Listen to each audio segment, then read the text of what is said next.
Penghubung kalimat sopan. Pertama ada tapi, kedua narimas, yang ketiga kira-kira, desho. Tapi ini ada ga, kedo, demo, dan lain-lain. Dibagi ada 4. Yang pertama berlawanan, kedua permintaan permohonan, yang ketiga pernyataan, dan yang keempat penghalus atau penyambung. Contoh yang pertama, berlawanan. Berlawanan ini menyambungkan dua hal yang berbeda. Contoh, kono hongwa takai desu ga ninki ga arimasu. Buku ini mahal tapi populer. Berlawanan menunjukkan perbedaan isi antara kalimat satu sama kalimat yang kedua, kalimat yang pertama sama kalimat yang kedua. Terus contoh yang kedua ada permintaan permohonan. Permintaan permohonan diakhiri kalimat ga atau kedo. Kedo untuk membuat permintaan terdengar lebih lembut atau lebih halus. Terus yang ketiga, ada pernyataan. Pernyataan ini bisa dipakai untuk memperhalus fakta. Yang keempat, penghalus atau penyambung. Penghalus contohnya ni kyou wa ame desu ga dekakemasu. Hari ini hujan tapi tetap pergi keluar. Terus yang kedua ada narimas, menjadi. Poin pertama menyatakan perubahan keadaan. Contohnya Haruni Naruto hana ga sakimasu. Kalau musim semi, bunga akan mekar. Poin yang kedua menyatakan hasil keputusan. Kaigi wa gogo 3 ji narimasu. Rapat menjadi jam 3 sore.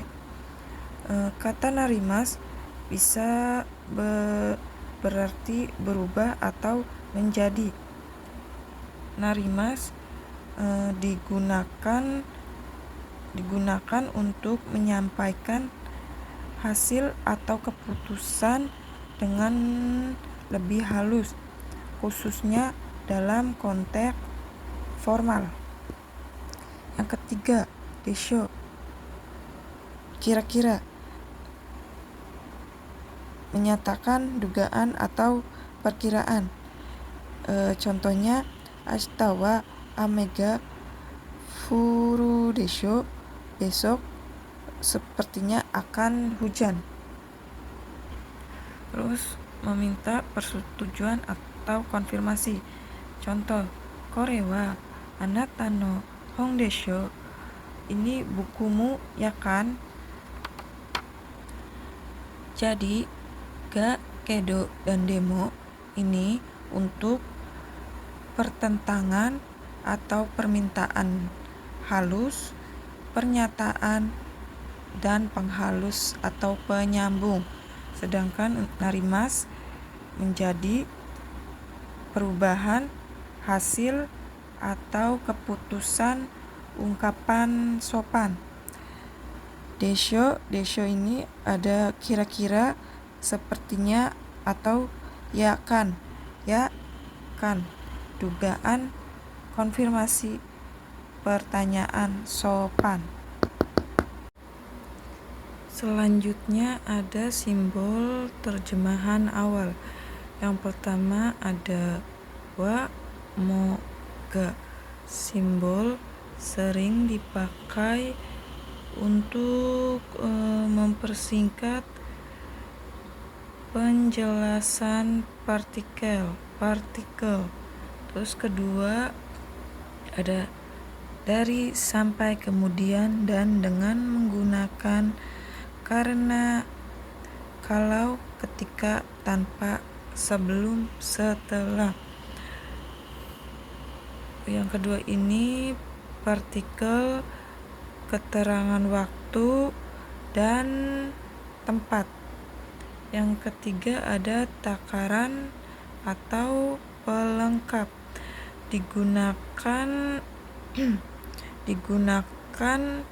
untuk menunjukkan jumlah, batas, atau cara melengkapi informasi. Terus yang keempat ada tanda baca koma untuk pemisah antar frasa. Terus titik ini akhir kalimat. Selanjutnya ada kata kerja aktif. Kata kerja aktif tempat menggunakan D, sedangkan untuk kata bendanya menggunakan O. Terus kata kerja pasif tempat menggunakan ni, kata benda menggunakan ga. D ini menunjukkan tempat berlangsungnya kegiatan, sedangkan terus O-nya menunjukkan objek langsung. Ini untuk menunjukkan tempat sesuatu ada atau terjadi. Terus ga menandai subjek yang dikenai tindakan dalam bentuk pasif. Kata kerja aktif contoh: Gakkou de Nihongo o benkyou shimasu. Di sekolah belajar bahasa Jepang. Sedangkan untuk kata kerja pasif contohnya Hea ni terebi ga okarete imasu. Di kamar TV diletakkan. Di sini ada kata sifat i, kata sifat na, yang kata sifat i diubah diganti ku, kata sifat na ganti ni. Terus aktif ini artinya dengan, kalau pasif tidak ada arti. Aktif menyatakan keadaan. Kata sifat yang berakhiran i bisa dipakai langsung dalam kalimat aktif maupun pasif. Contoh, ini contohnya ya.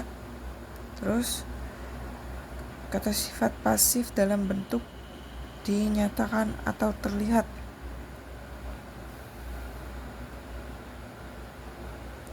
Jika kata sifat i dirubah ke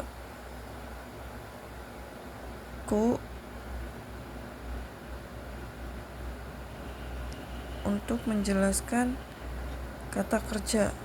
Di sini ada contoh kata sifat aktif sama pasif. Kalau kata sifat na diubah jadi ni untuk menjelaskan kata kerja. Dalam kata aktif subjek melakukan tindakan, sedangkan pasif subjek dikenai tindakan. Yang terakhir ada kata sifat plus kata kerja nishimas yang artinya memutuskan atau memilih. Kata sifat bertemu kata kerja simas.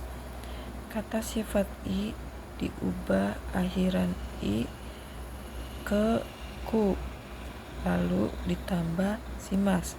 Contoh: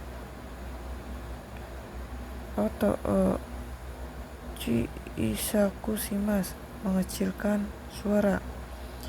Terus untuk kata sifat na diubah na ke ni, lalu ditambah simas. Contohnya: iya o kirei ni simas. Kata benda plus nisimas. Nisimas dipakai untuk memilih sesuatu. Contoh: nomimono wa kopi nisimas. Untuk minum, saya memilih kopi.